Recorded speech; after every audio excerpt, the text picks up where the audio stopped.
ช่ค่ะเพราะเอาให้หมาจร ไม่ให้หมาจรอันนี้ให้คนจรค่ะ เดี๋ยวจุ๊บของแถมต้องสมัครสมาชิกที่รถเพิ่มไหมคะอันนี้ยังไม่ข้างบน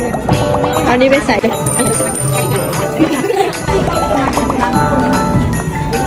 คุณหมอช่วย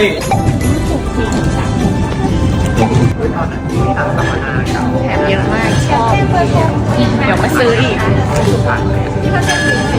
เดี๋ยวจะให้ทุกคนทายนะคะว่าช้อปปิ้ง3รถครั้งนี้ของเรานะคะ จะหมดไปกี่บาท และวันนี้นะคะเราก็ช้อปปิ้งหมดไป 4,243 บาทนะคะนี่เดี๋ยวเราจะไปให้น้องหมาน้องแมวจรแล้วก็ไปบริจาคแล้วก็